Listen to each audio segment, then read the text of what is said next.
जय हिंद, जय भारत, वंदे मातरम। मैं रविंद्र फौजी। साथियों, आज मैं आपको छोटे छोटे 2-3 वीडियो दिखाता हूं उत्तर प्रदेश वाराणसी के, जहां वकीलों ने कचहरी में एक दरोगा जी और उनके साथ एक हेड कांस्टेबल थे, सिपाही थे, उनके साथ मारपीट की है। दरोगा जी को दौड़ा दौड़ा कर मारा है और वो अभी हॉस्पिटल में भर्ती हैं। सबसे पहले तो मैं इस घटना की निंदा करता हूं और आशा करता हूं कि इस तरह की घटना दोबारा ना हो। लेकिन मेरे कहने से ये घटनाएं रुकेंगे नहीं, और ये घटना क्यों हो रही है आज हम इस पर जरूर विचार करेंगे।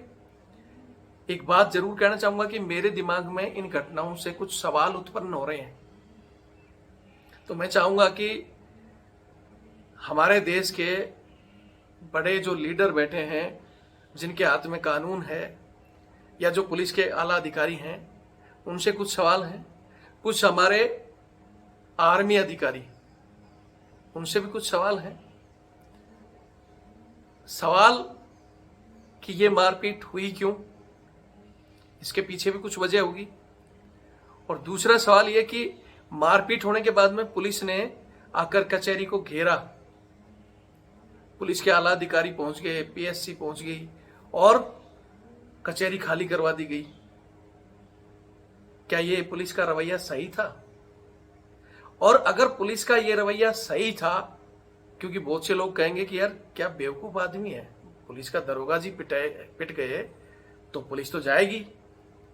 अगर पुलिस जा सकती है तो स्वयं हमारे जवान पिटते हैं, सेना के पैरामिलिट्री फोर्स के जवान पिटते हैं, यहां तक कि अधिकारी कर्नल साहब तक, ब्रिगेडियर साहब रिटायर्ड, उड़ीसा में कैप्टन साहब और ब्रिगेडियर साहब की बच्ची, इधर तेलंगाना में एक लेफ्टिनेंट कर्नल साहब ऑन ड्यूटी। इस तरह के लोगों के साथ हमारी ही पुलिस के कुछ लोगों ने मारपीट किया, तो उस समय सेना या पैरामिलिट्री फोर्स क्यों नहीं अपनी ताकत दिखाकर वहां जाकर थाना खाली करवा देती कि भैया तुम, ये कौन सा थाने वालों ने पीटा है, ये थाना खाली करो, बाद में होगा जो भी होगा। अगर पुलिस का ये तरीका है तो हमारे अधिकारियों से मैं कहना चाहता हूं कि आप क्यों नहीं ये एक्शन लेते। जैसा मैंने कहा कि मुझे पुलिस का तरीका गलत लगा, और अगर पुलिस का तरीका सही है तो फिर हमारे अधिकारी चुप क्यों रहते हैं?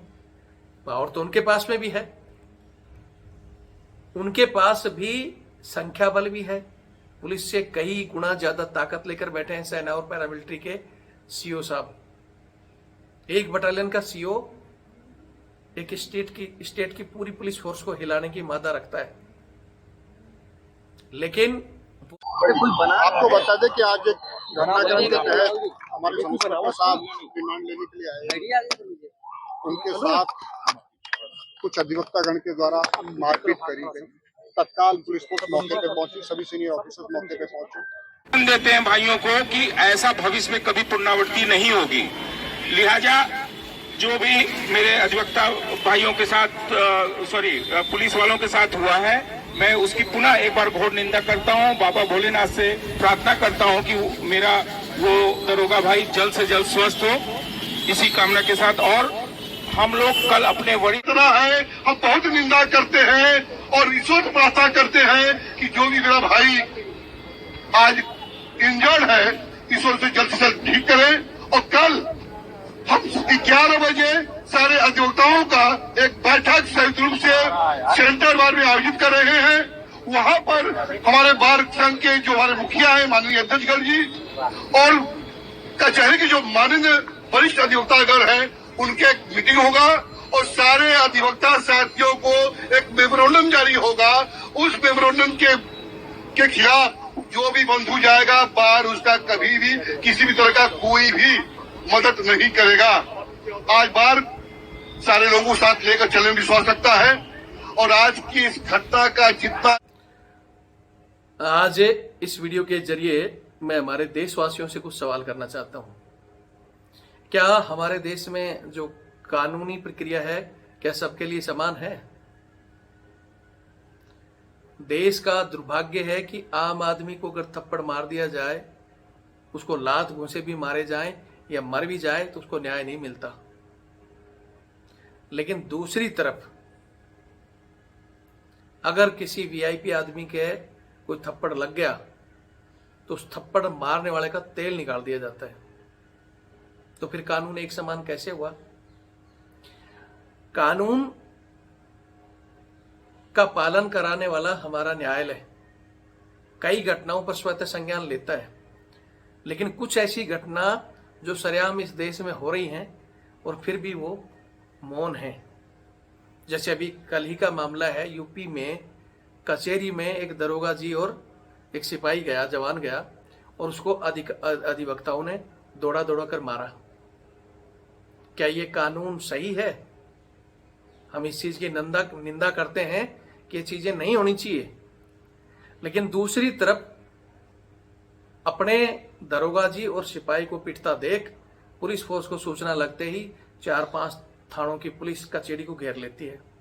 बड़े बड़े अधिकारी आ जाते हैं, कचहरी खाली करवा दी जाती है। क्या ये हमारे हिंदुस्तान के कानून में है? और अगर हिंदुस्तान के कानून में अगर ये चीजें जायज है तो सेना और पैरामिलिट्री फोर्स के जवान जब मार खाते हैं, सेना और पैरामिलिट्री फोर्स के सीईओ साहब के पास इतनी पावर है, एक सीईओ पूरी स्टेट की पुलिस फोर्स को हिला सकता है, लेकिन वो पावर लेकर भी चुप क्यों हो जाते हैं? वो क्यों नहीं घेरते थानों को या इनको? क्योंकि वो डिसिप्लिन में बंधे, और डिसिप्लिन के नाम पर, अब इसको क्या कहूं, इसका हम आगे बताएंगे। लेकिन क्या निंदा करने से ये घटनाएं रुक जाएंगी? 1857 की क्रांति को रोकने के लिए अंग्रेजों ने, जब वो क्रांति बहुत जबरदस्त क्रांति थी और शायद 1857 में देश आजाद हो जाता हमारा, लेकिन देश का दुर्भाग्य समझो कि उस समय आजाद नहीं हुआ। लेकिन उस घटना के बाद अंग्रेजों ने पुलिस बनाई और पुलिस एक्ट बनाया। वही पुलिस एक्ट आज ऐसे कैसे हिंदुस्तान में चल रहा है, जो कि हिंदुस्तानियों को दबाकर रखने के लिए बनाया गया था। क्या आज उसमें कुछ बदलाव हुआ? पुलिस का कोई बंदा अगर पिट रहा है तो पुलिस फोर्स पूरी ताकत से झोंक देती है न्याय के लिए, लेकिन आम आदमी पिटता है तो यही पुलिस कहती है क्या हो गया, मरा थोड़ी अभी, आ जाएगी पुलिस। ये भाषा होती है। इसी भाषा में एक भरतपुर में, आपको पता है कि हमारा फौजी भाई जमीनी झगड़े में बेचारा मरी गया, पुलिस को लेटर लिख लिख के कि साहब मुझे मार देंगे, मुझे मार देंगे, कुछ नहीं हुआ। इस कानून में कब सुधार होगा? वीडियो फुटेज दिखाई मैंने, झुंझुनू में एक छुट्टी आए हुए सैनिक को पुलिस ले जा रहा है और रास्ते में उसको थप्पड़ मार रहा है। आज 2 महीने हो गए, उसकी शिकायत सीएम विंडो में कहां से होती है, घूमकर पुलिस के पास आती है, और पुलिस के एसपी साहब बोलते हैं कि जैसा आप बता रहे हो वैसा कुछ है नहीं। सीसीटीवी झूठ नहीं बोलता है, लेकिन उसको भी झूठला दिया गया कि नहीं ये तो मारा नहीं, ऐसे हाथ ही किया था। मारपीट में किसी को थप्पड़ मारना उतना ही गुनाह है जितना किसी को बोलते हैं ना, नकटे आदमी को तो 10 लाठ मार दो तो भी नहीं सुधरेगा। इज्जतदार की एक ही थप्पड़ में इज्जत उधर जाती है। क्यों नहीं उन पर कार्रवाई करती है हमारी पुलिस? आज ये जो अधिवक्ताओं ने पुलिस के साथ किया, इसका भी एक्शन का रिएक्शन ये बताया जा रहा है। हालांकि मैं इन चीजों की पुष्टि नहीं करता कि कुछ दिन पहले एक अधिवक्ताओं का कई पड़ोसियों से झगड़ा हुआ और वहां वो दोनों ही पक्ष थाने ले जाए गए, जहां अधिवक्ता को डांट फटकार कर जेल में बंद कर दिया गया, उनके साथ बदतमीजी की गई। तो उसका बदला इन्होंने कचहरी में इंतजार कर रहे थे कि कब वो दरोगा जी या उस चौकी से कोई आए, और इन्होंने मार दिया। इस तरह क्या देश चल पाएगा? क्यों वकीलों को लग रहा है हमारी भी पावर है, उधर इनको लग रहा है, पुलिस को लग रहा है हमारी पावर है। हालांकि इस घटना में वो वकीलों ने इस घटना की निंदा भी की है। आपको आगे मैं वकीलों का वीडियो भी दिखाऊंगा जो कह रहे हैं कि हम अपनी मीटिंग करेंगे और भविष्य में इस तरह की घटना ना हो, और इस तरह अगर कोई द्वेष भावना से कार्य करेगा तो वकील उसका साथ नहीं देंगे। ये वकीलों के शब्द हैं, लेकिन यही शब्द पुलिस क्यों नहीं बोलती कि भैया तुम आम पब्लिक को अगर मारोगे, अगर तुम वकीलों को मारोगे, तुम किसी फौजी को मारोगे, तो तुम्हारा भी साथ नहीं देंगे, तुम्हारी वर्दी उतारेंगे और तुम्हें भी जेल भेजेंगे। अगर पुलिस ये काम करना शुरू करे तब ये घटनाएं रुकेंगी, ये मैं कहता हूं। लेकिन देश का दुर्भाग्य है कि चाहे जवान पुलिस का हो, किसी का भी हो, अगर उसको, कई ऐसे वीडियो हमने देखे हैं जहां बड़े बड़े नेता जवान को थप्पड़ धर देते हैं। जवान तो छोड़ो, बड़े बड़े अधिकारियों तक को थप्पड़ रखते हुए देखा है, और वहां पुलिस उस थप्पड़ को विष का जहर समझकर चुपचाप पी जाती है। और क्यों? क्योंकि वो मारने वाला अधिकारी है। ये कचहरी इन्होंने घेरी है, लेकिन वो वकील है, अधिकारी मौके पे पहुंच के उन्होंने चलो इसमें शांति बहाल कर दी, कोई बड़ी घटना नहीं हुई। अगर यही घटना किसी गांव की होती, कि अगर किसी गांव वालों ने इस तरह किसी दरोगा जी के साथ बदतमीजी कर दी होती, मारपीट कर दी होती, तो ये पुलिस फटाफट 5-7 थानों की आती है और वहां पहुंच के गांव के उस व्यक्ति के साथ साथ निर्दोष भी कोई दिखता है तो मारो लठ, मारो लठ, मारो लठ। क्या ये कानून है? जरूरत है आज हमारे इस पुलिस एक्ट में कुछ सुधार की। या तो कानून सुधारे, या हमारे अधिकारी, पुलिस अधिकारी बहुत बड़ी डिग्री लेके वहां जाते हैं, लेकिन वही बात है कि आप जैसी संगत वैसी रंगत। वहां जो अच्छे अधिकारी हैं वो भी पता नहीं धीरे धीरे उसी में कि हाँ भाई पुलिस ने आम आदमी को मारा है, कोई नहीं, ठीक है जी जांच करेंगे, जांच चल रही है। अगर जांच ही चलनी थी तो इसने, अधिवक्ताओं ने अगर आपके दरोगा जी के साथ मारपीट की, सिपाही को मारा, तो तुम भी जांच करते रहते। पहले जांच करते, सबूत ढूंढते, मेडिकल कराते। तुम क्यों उसी समय तत्काल एसपी डीआईजी तक वहां पहुंच गए? अभी स्पीच दी है डीआईजी साहब ने, क्यों पहुंचे? क्यों? आपकी वर्दी का सम्मान है, फौजियों की वर्दी का सम्मान नहीं, वकीलों का सम्मान नहीं, जिस आम आदमी को तुम मार देते हो उसका सम्मान नहीं है।